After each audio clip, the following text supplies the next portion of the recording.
Hi, guys, and welcome to La Lucha Israel podcast. I'm your host, Angel. And I'm Edith. And we're back. Hey. We're back again on this fine Thanksgiving week. This is not Thanksgiving, girl. This is not Thanksgiving? No, it's the week before Thanksgiving. Oh, man. Why was I thinking next week was Thanksgiving, bro? Well, this makes me so upset. Technically, it is next week because this comes out on Monday. Yeah, but like when we're filming this, I literally thought next week was Thanksgiving. This makes me sad. Let me just go cry. I'll be right back. We're a little like, Edith's a little... a little confused because we're pre-filming just an episode because we're gonna basically take like a little break, just a little break. So yeah, I got my dates so mixed up. Yeah, I was like, Thanksgiving. Happy Thanksgiving. Still, you know what? Take the time off, guys. Anyways, but it is the week before Thanksgiving, and if we're wearing the same outfits, guys, it's because we're pre-recording. Don't judge us. You already know. Yeah. Or maybe we're outfit repeaters, but you guys are outfit rememberers. Oh my God, dude, I am so glad you brought that up because I actually was going to bring this up. What? No, because where's that from? From, what's a fucking movie called? It's not a movie. No, where's it from? I think it's funny that you even... Outfit repeaters, but you guys are outfit rememberers, and that's... girl, I'm completely drawing a blank. From Lizzie McGuire? Lizzie McGuire, there we go. That's what I was like, oh, I'm so glad you brought that up because I was actually gonna... She came out with a new song. Yes, and that was the one I was playing for you. Oh, I didn't know it was her. It did not sound like her. No, it didn't I was sound literally like her. listening to it and I'm like, that's her? I'm like, dang, because she has not come out with music in 10 years. like 10 years, yeah. And so like I know she's dropping an album, right? And then she's touring or something. Oh, really? I think the song that she dropped is like going to be a part of an album. Like she's dropping a whole album, and I think the song that she just dropped is called Mature, and that was the song I was playing for you, and I was like, oh, do you know who this is? And you're like, no. It just sounded like any other pop star. I'm sorry. What was your first impression of it? Just that it's catchy, because it's like, I was like, the beat was like, but it sounded very, I don't know. I didn't hear the lyrics really good. I just heard like, she looks like your daughter. I was like, oh. Do you feel like it was kind of giving you like back to like kind of like old pop music, like from back in the day? Maybe a little bit, but not like that a little much. bit mix of it. Mm-hmm. A little bit, but not that much. It was giving like Taylor Swift a little. Yeah, it was giving a little bit. Oh my God, dude! Sometimes, and you know how I am. Sometimes like the fucking Ophelia song, I cannot get that bitch out of my head sometimes, and I'm like, I don't want to be thinking about Ophelia. Like, stop. Yeah, because it's so overplayed everywhere. Yeah, yes, it very much is. I don't go out of my way for her, but that fucking music is everywhere. Like I could go to a store, I can go on TikTok, yeah, I can go she's everywhere. It's like something about it with Taylor Swift, su música donde quiera. Yeah, so it was kind of, I can see how it's giving like a little bit of Taylor Swift vibes, but I was actually looking at the lyrics. And the song is Mature. And she's basically, I was reading this article and she was kind of talking about how she was basically groomed when she was like younger. And she's kind of talking to her younger self. Like the song is basically her talking to her younger self. Yeah. Like basically because I don't know if you like, oh no, you didn't like pay attention to the lyrics. But like some of the lyrics are like basically saying like, there's a part where she goes, oh, you're so mature, babe. But that's because like a lot of older guys who are like freaking pedophiles and they come up with that. They always give that fucking like, oh, you're just so mature for your age. Shut the fuck up. He said, shut the fuck up. Ugh. Yeah. Heebie-jeebies. Let me like just hold on. I'm not gonna play the song, but like let me just read some of the. Yeah, because we get copyrighted. Yeah. Let me like just look up the fucking lyrics for you. Okay. This is the lyrics, right? I won't get copyrighted if I read them. No, I don't think so. Okay. We'll find out. Yeah, I guess we'll find out, guys. She's me. I'm her in a different font. Just a few years younger, a new haircut. Very Leo of you with your Scorpio touch. Now, going down on her on your vintage rug. but she bet she's so impressed by your basque. I don't know what that is. And she thinks you're deep in ways you're not. Now. I can't put it on her. She's a sweet kid, but she's taking the bait like we all did. She looks like all your girls, but blonder, a little like me, just younger. Bet she loves when she hears you say, you're so mature for your age, babe. She looks like she could be your daughter, like me before I got smarter. When I was flattered to hear you say, you're so mature for your age, babe. Oh.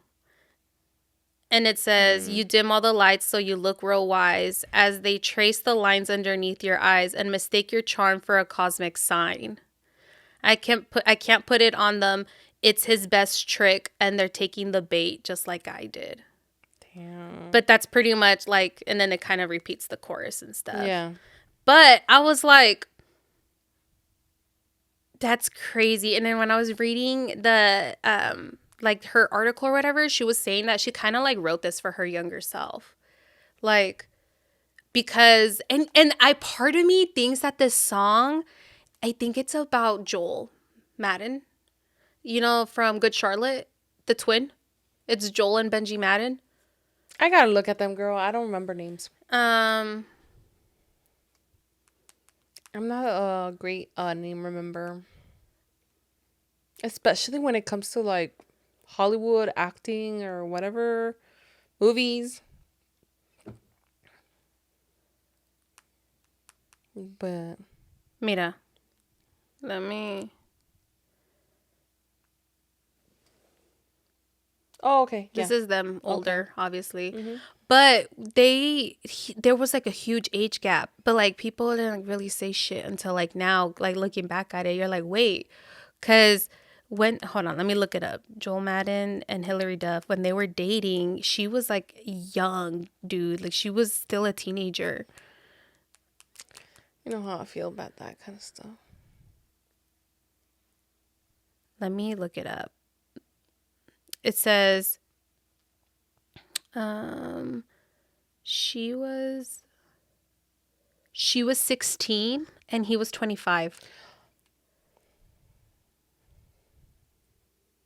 Right? Like, so hella people are like, dude, this song has to be about him. Look, here's a BuzzFeed article. It says that is disgusting. Yeah. It says, hold on. Here's a look back at Hilary Duff and Joel Madden's past relationship amid speculation that her new song Mature is about their controversial age gap. Hilary, who dated 25-year-old Joel when she was 16, sings on the new track, she looks like she could be your daughter, like me before I got smarter, when I was flattered to hear you say you're so mature for your age, babe. And then it's like, hold on. Here it goes. It was a podcast.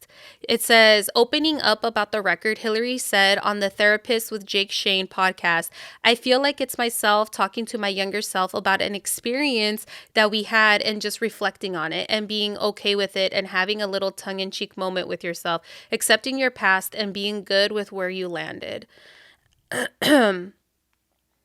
She elaborated on Instagram, this was a brief time with a lover that left me with so many questions. It felt like a good place to start. And then it kind of goes into like several fans have since speculated that the song is about Hilary's relationship with her ex, Joel Madden, whom she dated for 2 years in early 2000s. So she dated him from 16 to 18 and he was 25 to 27. That's disgusting. That's disgusting. I was like, what? That is a teen. That is a child. Yeah. Disgusting. And I was like, oh. And nobody said shit. Yeah, like people didn't really people didn't really say, and that's the thing. It's like all these fucking like I don't know if you've seen like a lot of celebrity, like these, especially men, like a lot of these fucking older men dating like young fucking like little teens.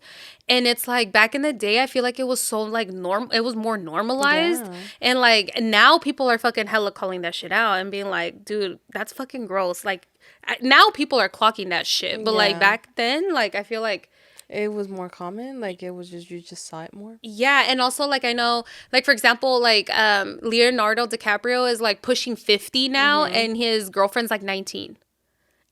Yeah, girl.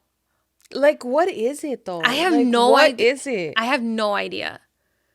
But when I was like seeing this, I was like, oh my God, I have to listen to the song. And the song's not necessarily like, it's not a smash hit, you know, like it's not a big hit, but like the lyrics, honestly though, like I feel like this is shit that people need to be like talking more about, especially like people in the industry, because like there was hella celebrities when they were young, like they were literally groomed. Like there were so many predators in the fucking, like you see like all these like documentaries now coming out, or like these people coming out with like tell all books and stuff talking about like, you know, like revealing like all these people who like did shit that were predators, or like what happened to them, and it just makes me so sad. Like it does, because nobody was protecting them. Exactly. Like, and it's just, I don't know, just the fact that like this is the like, I don't know. That is disgusting. Like, I just don't understand how, like, and I guess I just never will understand, and I hope I never, I guess, whatever. But like how you could be such an old, like, fucking old person and then go for somebody that's a fucking teenager. Like, how? Yeah. Like, what is it in here that you just say like, oh yeah, that's, I don't know. It's just, it's disturbing. It's fucking disturbing. And like, I didn't know Leonardo DiCaprio. that's what he's known for, dude. Like he has had so many, like that's why like there was an ongoing joke on the internet that was like, oh no, now I'll never be with, because they turned 25. Like he doesn't date anybody over 25 or something like that. There was like an ongoing joke, and Too mature for him? Yeah, they were like, oh no, like now I can't date Leonardo or something like that because they turned 25. Like, damn, it was like an ongoing joke, but like I just saw this recently where like I think his current girlfriend, or like the current girl he's dating, is 19 and he's literally like pushing 50. Oh, that's disgusting. I'm like, that's crazy. Like, why though? I don't know. But dude, like just like let me read you some of the comments or whatever that I saw on the music video. Someone said, where is it? Oh no, I screenshotted it and it disappeared. Yeah. It was just saying that like, I hope to all the young girls that are listening to this, I hope you read between the lines when you're getting that attention from an older man, but I promise you it's not the attention you want or deserve, and you're not just mature, you're being groomed. That's what it's called. Telling someone they are mature for their age is a common tactic used by people trying to get with someone they shouldn't be. Flip it. Yes, I'm mature, so I see that it is wrong for you to be trying to get with me. And I'm like, exactly. Like, I feel like we need to start having these conversations more often, like how like that shouldn't be okay, you know? And someone else comment, look, this is someone else's comment. Not gonna lie, I expected better. This song is weird. Sounds kind of pedo-ish. I don't like this. She's got a good voice still though. Hopefully she just makes different kind of song than this one. The lyrics were kind of creeping me out. And someone literally said, yeah, it's literally meant to make you uncomfortable. She's calling out men who take advantage of young girls after young girls. Honestly, I'm quite impressed that she's doing something with a deeper meaning, and disappointed, but unsurprised not everyone gets it. And then someone said, literally no reading comprehension I see. And I'm like, yeah, it sounds pedo-ish because that's what it is. Like, it's meant to make people feel uncomfortable because it's not supposed to be comfortable. Yeah, like, it's not supposed to be, I don't know. But it's funny that you said that, like, oh, you're not a repeat or whatever. Like, that reminded me that I wanted to talk about the Hillary Duff thing because I was like, oh, that's crazy. Especially because those emails that came out and people don't want to fucking talk about, I just think it's crazy. Well, they'll still defend him. Yeah. To the end of day. Like, I want, like, how... They bitched about emails. But now they're like, nah, like, it can't. Con los labios cerrados. It can't be. You know, like, es un santo. Like, come on. Fucking eye roll, bro.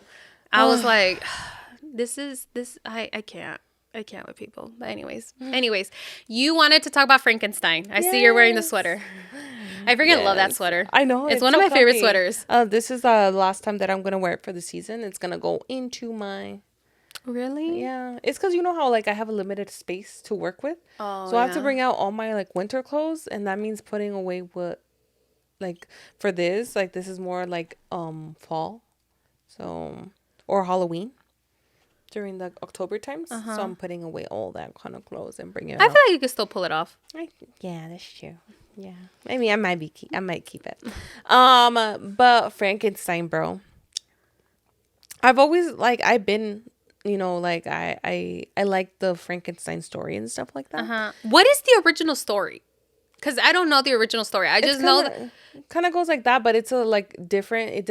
It's not very much humanizing too much the monster. Not the monster. Yeah, the monster.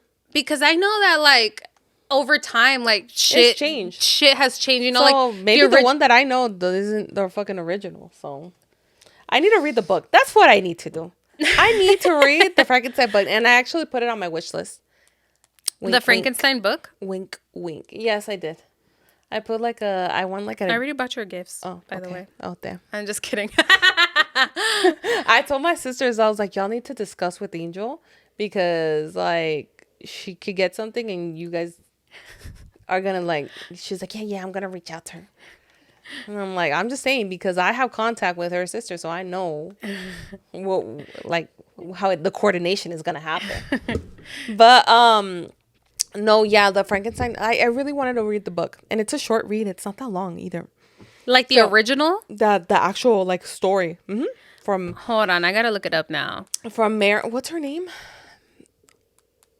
Frankenstein book. Yeah. Let's see. When did the original Frankenstein book come out? Oh, Frankenstein, or the Modern Prometheus, is a gothic horror novel by Mary Shelley. There we go, Mary. First published in 1818. The story follows Victor Frankenstein, a young scientist who creates a sentient creature, leading to a tragic chain of events driven by themes of ambition, responsibility, and societal rejection. Often considered one of the first science fiction novels, it explores the consequences of playing God and the dangers of unchecked scientific ambition. That sounds very interesting. Yeah. Okay. So I really want to read the book because I want to actually read the story, but because I haven't.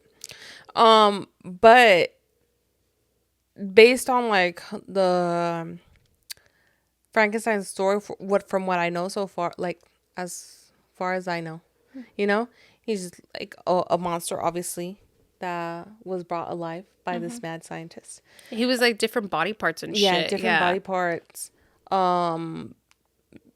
Killing and stuff like that. There was death around the monster and stuff like that. But I thought that it was like people that were already dead. Like they went out of... No, he like... He was killing people? Yeah, I think doesn't the story like involve him like killing?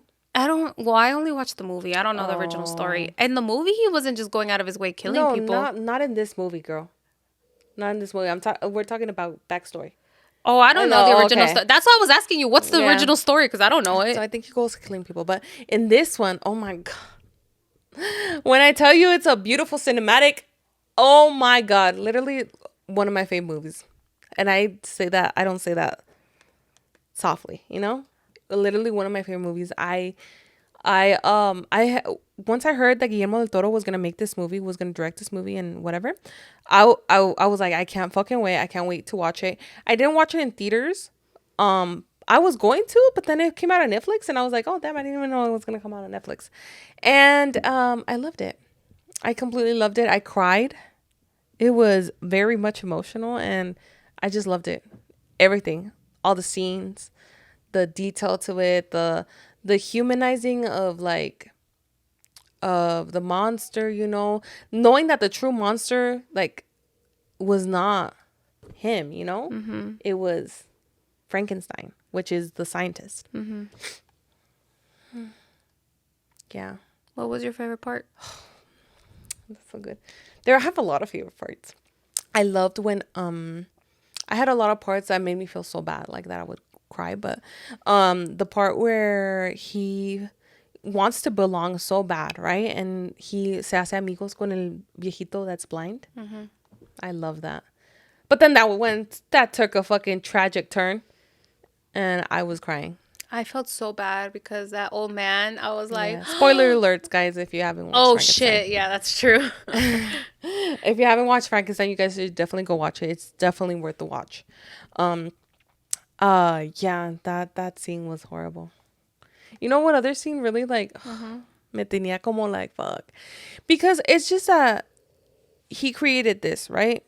And I feel like it's like a little like he was so new to the world. He didn't know what the fuck was what. He was just brought in here, right? Yeah, he's like a baby. And the other guy, like the scientist, knew fucking better. And you know what made me sad when he's luring him into the basement and putting like, oh, you're making it seem like it's fun, like, oh, let's put the chains on you, like the chains on his like shackles on his hands, and him knowing better and him knowing that like the suffering that he was gonna have, but the monster didn't know any better. He was just so new and he was just like mesmerized and. I was just like, oh, fuck. But also, like, I'm not gonna lie, girl. I wouldn't feel comfortable with like this thing that I just created, like walking around. No, I know, and, like... I know, but we're talking about a movie and it's fiction. Okay. I think and then that's the thing with Guillermo del Toro, that he has like he puts a lot of ¿cómo te digo? When things have another meaning. Like when things can not another meaning, but like metaphors and stuff. No, I don't know if you want to say it like that, but like I don't know. It's just like he makes this like simple scene like have so much emotion and so much meaning. You get me? And that's one of the ones that I was like really sad because I'm just like fuck. Like it's like he looked like a little kid that was so new to like like this world, and he was just being taken advantage. Like you get me? He didn't know no fucking better, but he did. He knew exactly what he was doing, but by chaining him. Yeah, and what life he was gonna bring to him. But the monster didn't. Yeah, like he was just like I don't know, like a baby. You get me? Yeah, I definitely feel like he could have had more compassion for him, like so much more compassion. And I think that's one of the things that I really liked about the movie. It was actually it was a line that his brother had. What was the brother's name? I forgot. I don't remember. But the brother was like basically telling him like, hey, you're like a smart scientist and you were able to like actually do it. You were able to like create life essentially. He's like, but in all of your planning, at what point, like, where did you think the soul was going to come from? Like, where did you think the soul like was going to go, like something along those lines. And that line really stuck with me because I'm like, that's so true. I feel like sometimes we get so wrapped up in like, I really want to do this, and like missing like an essential part, and then like not seeing it until after, and like you see it all come together, and then you're like, this is not what I thought it was going to be, but it's like missing like a very important component. And I feel like that he was thinking about it in such a technical way and thinking like, oh, you were supposed to be smart, but it's like, at what point did you think that he was just going to go like that and it was going to be like a light switch and he was just going to be really fucking smart all of a sudden, like it was like, it's not a well, I guess because it takes place back in the day, but like it's not a computer, like you can't just, it's not going to be fucking smart off the bat. And so like I did feel really like there was a lot of times where I was like, oh my God, I feel so bad for him because like he was literally just like a little, and then like the girl, she was like kind of going out of her way to like be so nice to him. And like she knew like like he's tiene que aprender, like he's exactly. And then in this thing like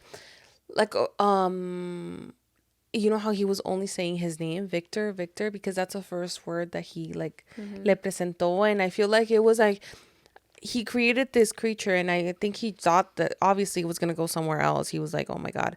But I feel like it goes to show like, like how the creature obviously was born or whatever, or like woke up, and it was just so like in a way like pure.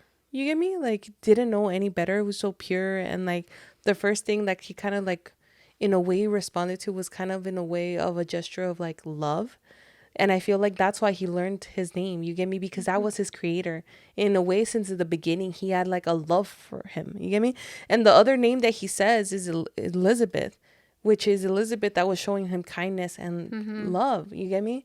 So he learned those two names and didn't say anything until he met the viejito that out of love, like, taught him how to, like, say. You know what's crazy is, like, the irony in the story because, like, technically Victor created life, right? Victor created life and had like certain expectations of his creation, but the way you're explaining it is that this life, Frankenstein or whatever, the monster or creature, I don't want to call him monster, I don't know what. Don't they call him like creature or something? Okay, creature, whatever. Like it was just all like pure love from him to his creator. But it's like when you think about like, you know how, you know, in real life, like people, if whether or not you believe in God, like it's up to you. But like, you know, just like thinking about God as our creator, right? Essentially is like the opposite. Do you know what I'm saying? Because like, do you think when God created human life, like, did you think he was kind of like Victor in a way of like, I created this, like having certain expectations of us? And then like us, like just worshiping God, like from the beginning of time. Well, not everybody, but you know, like when the word spread and like people just like having this like faith, like this faith and love in something that can't be seen. And then do you think God's just like, man, fuck y'all, like, could be, we don't know. nobody will know. That's the thing about faith. But but the crazy part is like the teachings are basically like, oh, like God has unconditional love for you.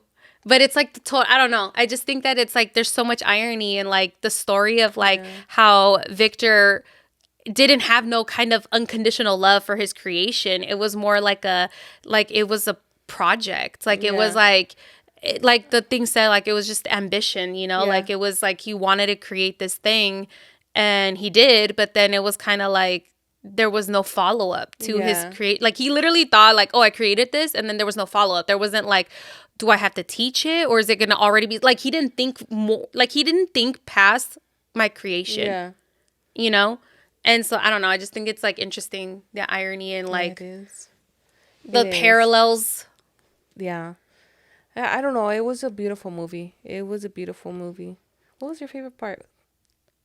That part. When he said the brother, that one about the whole soul thing, because I think it's true. Like I think a lot of times we're guilty of having this idea of what something should be, and then completely missing like important components of something, and like not realizing that you know, like we think we have it all together, but we actually don't. Like, you know, like we're all ignorant to a lot of different things. And so I think sometimes, I don't know, that line really stuck with me. Like out of the whole movie, I don't know why, but it stuck to, I feel like it stuck with me for a reason, you know, like there's a reason why that line stuck. And I just like, I just want to make sure that like whatever project I have going on or whatever it is that I'm working on, like I don't want to get so, because I'm so fucking guilty of that. I am so guilty of getting sucked into the details of stuff and like completely missing like an important component of something, you know. And like, and just an example could be like,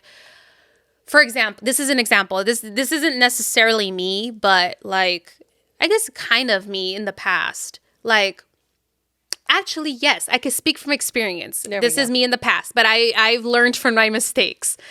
Back in the day when I was losing weight, I was so stuck in this like idea of like, I need to lose weight. Like I need to lose weight.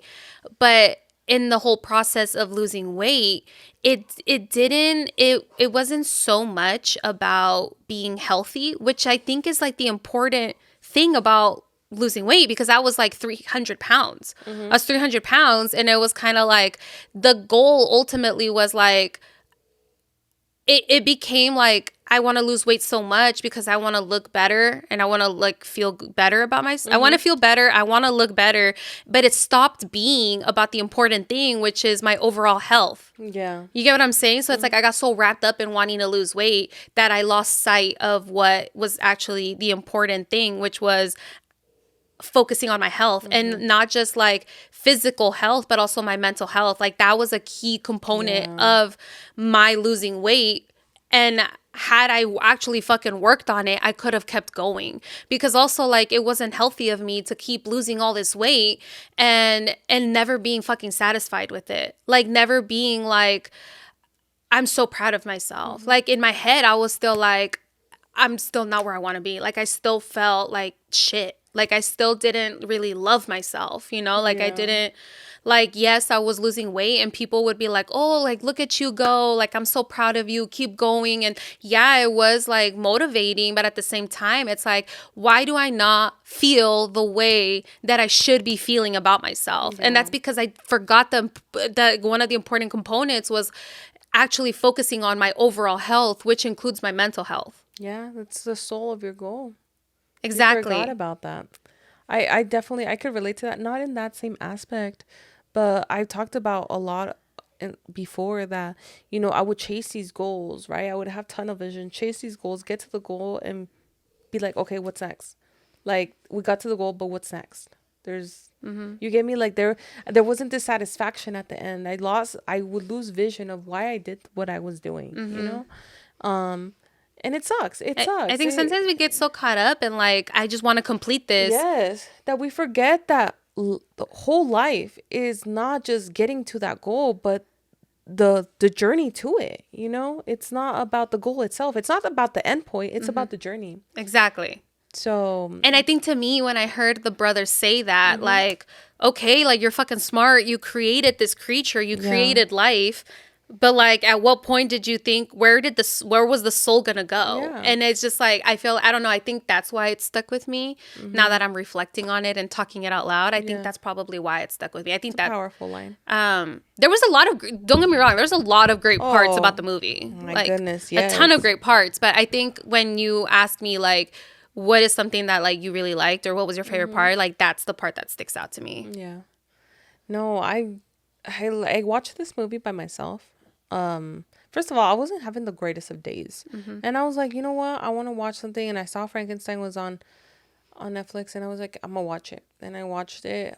Girl, I was, like I said, I was a mess, but I loved it. I even loved the ending where he helps them with the boat and stuff like that, and the scientist dies, right? And just like the full circle moment that, you know, Guillermo del Toro does an amazing job at this with his movies, you know? He did a full circle moment where he's like looking at the sun, like, you know, was it like sunset or sunrise? I don't remember. But the sun is basically coming up, or I think coming up, right? And he's just like, even though he's so hurt because obviously like his creator died, and there was this like love, hate. No, I wouldn't call it so much hate, but it's this resentment. There was still that love. And the first scene of him with Victor was when the sun came in, and he was like, you know, like, feel the sun, feel the heat. And at the end, he's literally doing it on his own. You know, he's like facing the sun, feeling the heat, and then a tear comes out. And I'm like, wow, like, it's just crazy. And it's crazy how like the more human he became in the movie, right? The creature, the more human he became, the more of a monster the scientist became, Frankenstein. I mean, but at the end, didn't he have like this like coming to moment? Like he had this like, shit, oh like, shit, I fucked up. Yeah, like I fucked up. He became his father. And I feel like people need to like, and it goes to show like, you can be a fucking terrible person, but like take accountability. And I feel like that's what a lot of people lack nowadays. And like, and that, I'm not just speaking about everybody else. It's like myself too. I think all of us can take a little bit more accountability when it comes to certain things, like our fuck ups, like our, you know, our shortcomings, like take a little bit more accountability. And I think that was, I honestly think that was a great like ending. Like, Now, is it realistic? I feel like there's not a lot of people who are gonna look at the clown in Office, okay? Like the fucking king of not taking accountability. Yeah, exactly. But it's just it was very beautiful, like to have that moment, like that coming to moment of like, fuck, I fucked up, you know, and like actually like I'm sorry, you know, del corazón, actually. Del corazón. Now that I'm like, and I'm like, oh shit. But yeah, it was just, and also something interesting is like, you know how they were both telling their stories, because at first it was the scientist, he's dying, he's telling his story to the captain of the ship or whatever, and he's telling it from his perspective, and then creature comes in and he's like, well, how about you hear my story now, like my version. And it's crazy how different, you know. Another theme I like too was like going back to the old guy. Like it's interesting because I feel like the old guy taught him like blind love, and the guy was literally blind. Like it was literally blind. It was literally blind, but showed him blind love, blind compassion. Like I just was like, that to me, like it was just so beautiful. It was beautifully put together. Like Guillermo del Toro se la rifó, bro. Se la rifó. So definitely recommend giving it a watch. Yeah. You might cry. I did. It was funny. Val was like, "Are you crying?" And I'm like, "No."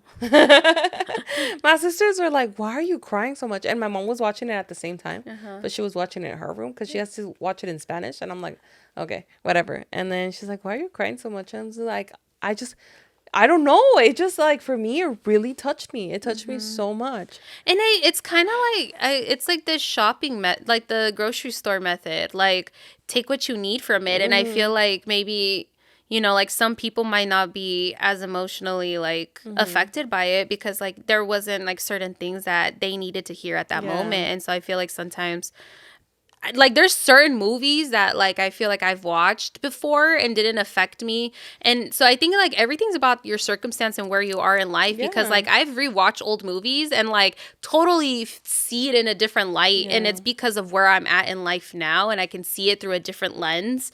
And so like there's been movies, it touches you different. Yeah, like there was this movie, I forgot what the movie is called, but it's basically like the storyline follows like 4 different moms, like that are in different places of life. Like, sounds familiar. Yeah, and it's 4 different moms, and like one of them, she's like she's hella poor, like she fucking works like 3 jobs trying to take care of her kids, and then the other one is like a mom going through she was like a stay-at-home, she was a trad mom, and then she's going through a divorce because her husband's leaving her for someone younger, and so she's now trying to navigate on how to like be a single mom. And then there's the actual single mom, like this other single, I don't know. It's just like it follows 4 different moms, right? The storyline in the movie. And there was like a part in the movie where it was like divorced parents or something like that. And the kid was like super excited to see his dad. And the dad was like, oh, like I'm gonna pick you up, we're gonna go do this and that or whatever. And then what's it called, there's like this scene where like the kid was waiting for his dad, and then he waited all day for his dad in front of the door. He literally sat on the steps of the door and waited for his dad all day, and the dad never fucking showed up. Never showed up because the dad was all fucking, I don't know what the fuck he was doing, but he just never showed up. And the mom was so heartbroken because she kept going to check on him and be like, hey, like, you want to come inside? He's like, no, I'm going to wait here. Like, he was literally like trying to see his dad. And girl, I was a hot mess crying. Yeah. Like, it just hurt me in like it hurt me to a different fucking level because I can't even imagine. Like, I know exactly what that feels like. Yeah. And but then like I've watched it at a different point in my life, and it just, I was like, you know, like it, I mean, yeah, like it was like sad. And I was like, oh my God, like I can't fucking I can't believe there's parents out there like that, you know? Yeah. But it didn't really affect me as much. But, you know, I think we're in different places of life. So like maybe, you know, like to mom or sisters or whoever, you know, like to them it's kind of like, oh, like, you know, but I think we're all in different places, so like I think things are gonna affect us differently. I think maybe just there's certain messages that you needed to hear, needed to see, like take it in and reflect on. Or I'm just fucking an emotional wreck. Not too. Or that. I was on my period too, so it contributes to me being a little bit emotional. But no, either way, the movie was spectacular, amazing, worth the watch. 5 out of 5. That's how it's a high rating for me. I really liked it. I don't know, I like the gothic style kind of movie. That was cool. I want to watch more and see. What other movies? Well, have you watched Nosferatu? Is that how you guys? Nosferatu. There's different gothic style movies, and Guillermo del Toro does a couple, and there's other. And I'm like, oh, well, maybe I should like watch them. If I liked Frankenstein this much, maybe I should like give them, like his other movies and stuff. Yeah, and like traditional gothic style movies, like you get me, gotcha. Which are like darker, more like that kind of vibe-ish. So what is the difference between like gothic and like a horror movie? Well, horror is like straight up horror, because you wouldn't call Frankenstein horror. I don't think Frankenstein is a horror movie. Which is crazy because he's literally like, well, at least not this movie, like in the traditional sense. Yeah, I think in other, I don't, because there's other Frankenstein movies, and I think those are considered like horror movies. But this one, I don't think this one is considered horror movie. Not as far as I know. So I'm curious now. What is the difference between gothic and a horror movie? What is the difference? Oh, they do call him Creature.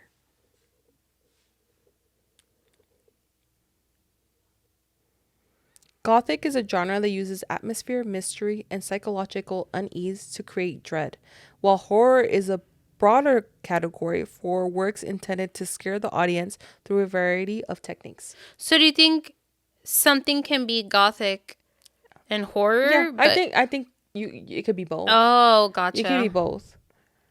But I think it's just two different, like, it's two different things. You get me? Okay. So. Anyways, do you want to take a brief break? Yeah, and we'll be right back.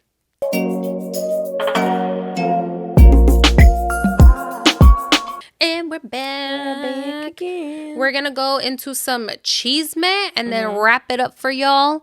Because Thanksgiving is next week. I'm excited. And also I'm going on vacation. So that too.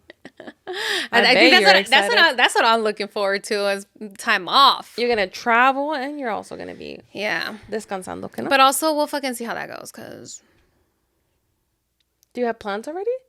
For your non-travel days? You have plans already? No, but I'm saying, like, who fucking knows how the airport's gonna be, or how that's gonna be looking like? Because I know right now shit's kind of weird. I know. But let's jump into some Chisme. All right, let's just jump into it. I know spooky season is over.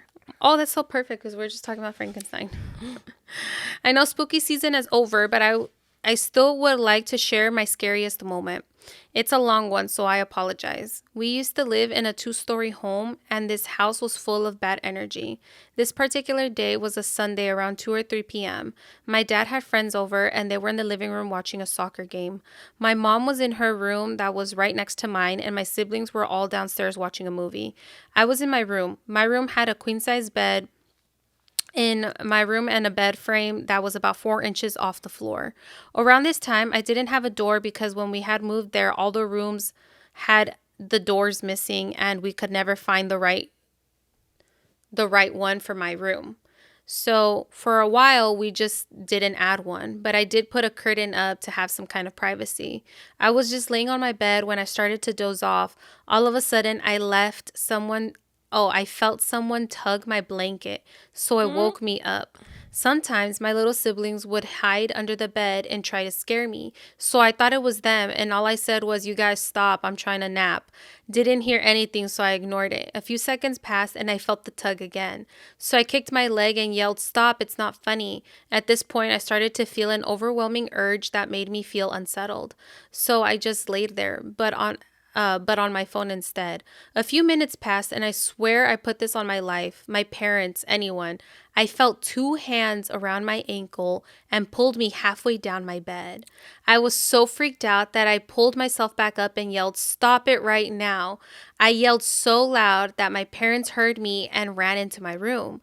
My dad said that I looked so pale that he thought I was just sick. My mom said I was shivering so hard that she thought I was about to have a seizure. I just remembered them coming into my room and crying. I guess about 10 minutes had passed and I didn't say anything. But I just remembered I just remembered as everything happened all in an instant. I told what happened and my parents both said that my siblings left about an hour ago, so they weren't even there. And I remember bawling my eyes and telling them what happened. I was about to calm down and just passed it as I was dreaming. A few days later, my ankles had bruises and it looked like a hand around it. It was swollen and it hurt to walk. My parents took me to the doctors to get it checked out because it looked like I had either sprained it or it was broken. But the doctors all said there was nothing and that the bruises looked so dark they were surprised it wasn't fractured because the bruises were like black purple color. Till this day, I don't know what it was in that house and I can't help to think about going to see this house. Oh, hell no. We do not claim no negative energy. God damn. Now this is I love the description here. I felt like I was in it. I was you guys, I was picturing every single. Me too. That is insane. Didn't you feel something similar one time? Que te jaló la mano or something? Mm-hmm. Dude, that is crazy. That's I cannot imagine that. Ooh. But mine was like I had my hand, I was falling, I was like this, asleep. For those listening on Apple Podcasts, I basically had my hand over my head while I was sleeping. And I got yanked up. That's so fucking scary. Yeah. I can't, dude, that is actually one of my fucking fears. I have a fucking platform bed that has the, what do they call them? Like the captain frames. Where in the world? I think that's what they're called. I never heard. I don't even know what the proper frame names are. So, I forgot what it's called, but it's the ones that have drawers. Oh yeah, que tiene cajones. So cajones. But it like there's no under my bed because it's drawers, right? And so one of my fucking fears growing up, and it's my grandma's fault. Esto me lo metió en la cabeza since I was little. She'd be like, oh, like make sure you like always cover your feet because si no el diablo or el cucuy or like whatever she would fucking come up with. She's like, is literally gonna grab your fucking ankle and pull you. And so like I always felt so uncomfortable having my feet not under the blanket. Mm-hmm. So like I could literally have everything uncovered, but I have to cover my feet. Because it was always one of those things where I would get freaked out and I would feel like algo me va a jalar. Mm. And then to make it fucking worse, I watched Paranormal Activity.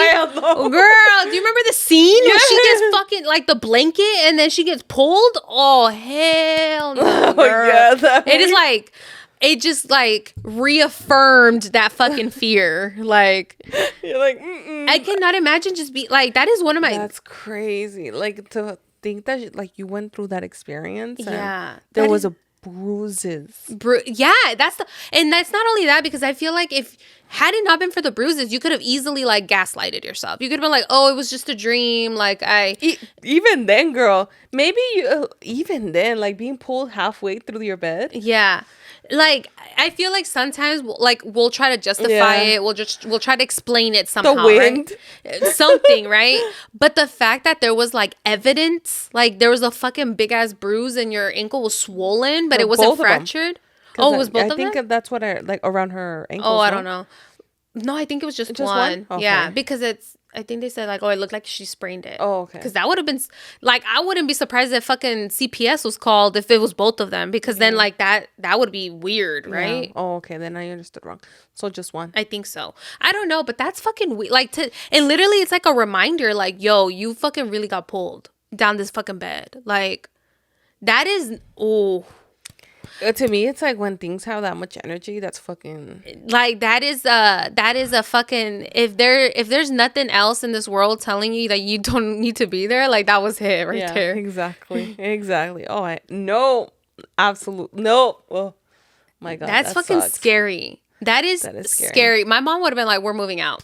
Literally, like, that, no.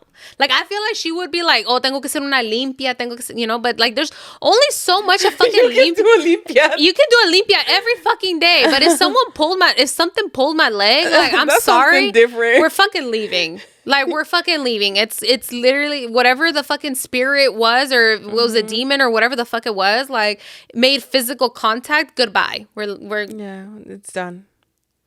Over. Yeah.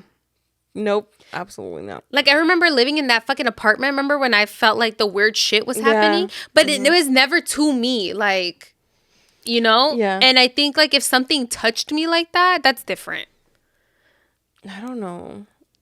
Like, for me, when I felt that, when I got tugged, I feel like I did definitely gaslight myself.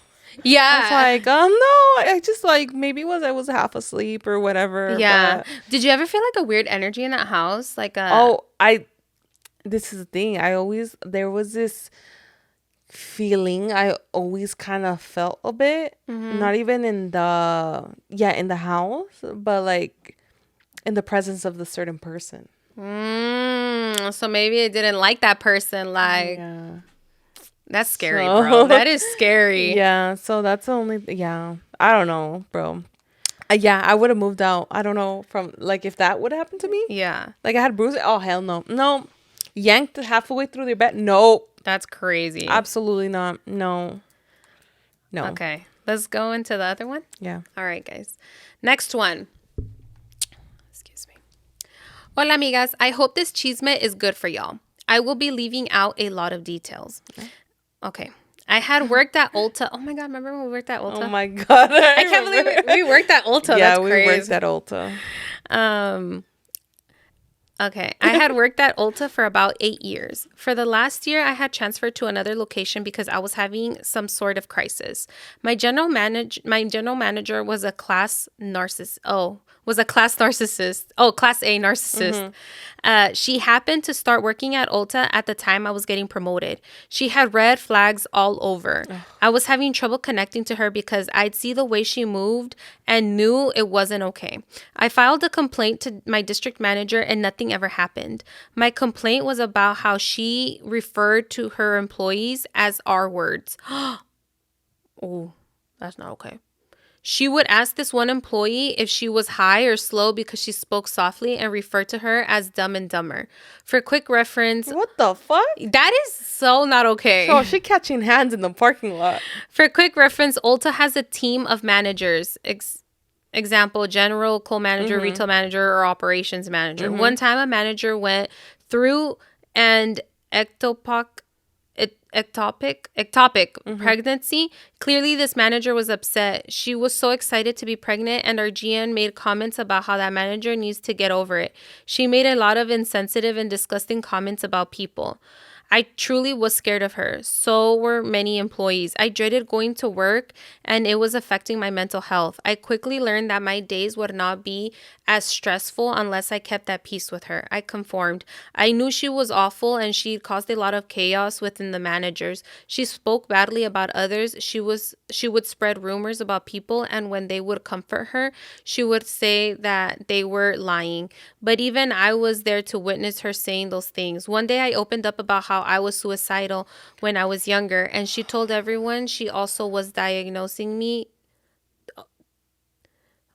when I was younger, and she told everyone she also was diagnosing me to our staff. I felt so betrayed, but also blamed myself because I knew better. She did this to everyone. I eventually started feeling guilty for being her friend and staying silent for the terrible things that she did or say. It basically ate me alive, so I asked to be transferred, and that's when she started retaliating against me. I tried to give her a chance, and I spoke to her about how she's making me feel. She raised her voice at me and started saying that this was all in my head. At that point, I knew she would never understand and that I needed to distance myself. It felt like we all had a toxic relationship with her, but this broke me. Once I transferred, I felt scared that my new GM was going to be like her, and I felt defensive. I was feeling paranoid and decided to speak to a therapist. Well, your girl was diagnosed with PTSD, anxiety, and depression from my work environment. I took a 3-year hiatus from work and just started a new entry-level job. I still feel paranoia for my experience at Ulta, so anytime I notice my manager is a bit off, it freaks me out. I could literally submit a story about her all day, every day.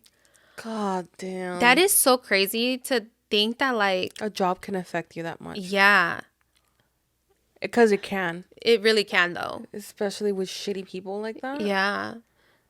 And it's, like, crazy because, like, we spend, like, a huge chunk of our day at these jobs, you know? Like, yeah. And it's, like... 8 hours, more than 8 hours at a time. Including lunch and stuff like that. It's just crazy. We spend, like, a majority of our life working. And to think that, like, it's in a bad, like, toxic environment. Yeah. Honestly, yeah. Like, that's crazy. I just, like, I wonder, like, what fucking makes her, like, that miserable that she needs to fucking act that way with everybody. Yeah. Like. But I'm like, yeah. Like, how, like, what? There's no excuse for you to be a piece of shit to people. Like, there's no fucking excuse. You want to be grumpy? Go ahead. Just don't fucking talk. But don't fucking be a piece of shit. Yeah. Like, just because you're miserable, you're trying to make everybody else fucking miserable. Yeah. Like, And then these people also sometimes are pieces of shit to the people, like, to, like... The people who are the nicest to them? Yeah, to the people that are nicest to them. And the friendliest. Yeah. Oh, my God. Fucking bitch. I haven't even met her. I haven't met her and I don't like her. I'm already ready to fight. Yeah. I don't give a fuck what age... That's so crazy how, like, you could literally, like, she still worked there and they never did anything about it. Yeah, that tells you a lot about the company itself, too. Yeah. Because that is crazy. I don't think any type of, like, complaint like that should be taken lightly to the point that you don't do shit. Especially if you're, like, going around, like saying, like, for example, even just the R word, like, going around saying that is crazy. Like, yeah. Because what if someone, like, literally overheard you and you don't know what their fucking life is like or what's going on or whatever? Like, it's super derogatory and, like, offensive and you don't know. You just don't know. And it's like, I don't know. That's crazy to me. Fuck this bitch. Yeah, I don't like her. I'm glad that I didn't have that bad of experience at Ulta. No, me either. I mean, it was interesting experiences, but not that bad. It just sucks because now you have to, like, deal with like all the anxiety and the PTSD. You know, that it's the aftermath. Yeah, the aftermath of all the shit. Because one thing is leaving and you think it's done, but it's not really. It's all the fucking shit that you have to carry with now. Yeah, because they were just fucking shitty ass person. And you gotta to imagine though, like, to be the fucking source of people's, like, mental health issues. Yeah, that is so, like, it's crazy because it's like you're literally leaving. You're gonna leave this world. Being a piece of shit. Yeah, and like, that's how people are gonna. Because you said it one time. It's like it's not what you do. It's how people. It's not what you feeling. Yeah, it's not what you say. It's the feeling, or it's how you make people feel that they'll remember. Like, people are not going to remember what you say, but they'll remember how you made them feel.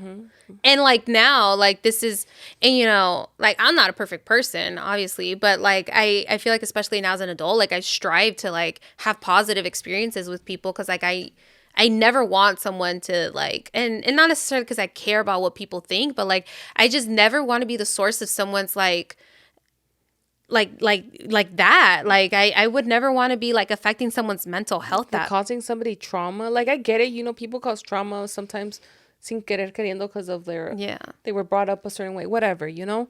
But intentionally fucking doing it? Fucking bitch. She just needs to get her ass whooped. Catch her outside. She might be retired right now or maybe something like that. She still needs to get her ass whooped. I wonder how old. Oh my god, guys, sorry. I don't know. To be that, ¿cómo te digo? That, I don't know. Miserable? Like, get a fucking life. Yeah. Dude, go fucking, I don't know, touch grass. Go do something. Yeah, and especially, like, you know, saying all those words, like, nowadays, like... Go get help. Yeah. Seriously, go get help. But It just sucks that you have to deal with that. Yeah, I'm sorry, friend. I really hope that you're making progress in, like, you know, healing that and, you know, trying to cope, you know, and all that stuff. Because I'm on that therapy journey with you. Therapy. Don't we just love it? 100% love it. Okay, so ahí los vamos a dejar, though. Because this kind of, we're about an hour right now. Yeah. So we'll leave you guys with that. Any last things you want to share? If you guys have any chisme, I know Thanksgiving is coming up. Give us your chisme. I'm going to say it again next week because there has to be some drama, bro. There has to be some drama. I want the tea, and I'm pretty sure I'm not going to have a juicy. They're probably like, why don't you tell us your tea? Because I'm literally not going to have. I'll let you guys know if there is anything. I'll let you guys know. I don't have that much. Like, I'm giving a fair warning to my family. You want to try me? You're going to find out about it on the podcast. Yeah, exactly. Everybody going to find out about it. So, yeah. All right, guys. I think that's pretty much it. Don't forget to like, comment, subscribe. Make sure if you're listening on Apple Podcasts and Spotify, make sure to leave a 5-star review. Anything less, you're going to hit the DMs. You guys already know. Anyways, I hope you guys have a great week. Mm-hmm. It is the week before Thanksgiving. We're almost there for that weekend, for that 4-day weekend. Well, for those of you who have the 4-day weekend. Everybody. But we're almost there. Anyways, Angel's just happy because she's gonna go on vacation. I know. honestly, I feel like Thanksgiving is just one of those holidays that I'm like, whatever about, you know. Especially because of like where it's like rooted in, you know, like I don't really appreciate what it's rooted in, but I'm just trying to have like my own sense of gratefulness, like towards, you know, I'm trying to make it my own thing. Yeah. But I just, whatever. I just excited to be out of work. And not out of work, but you know, like have time off. Vacation. Yeah. Well deserved. Anyways, ahí los vamos a dejar. Que Dios los bendiga. Besitos. Bye, guys. Bye, guys.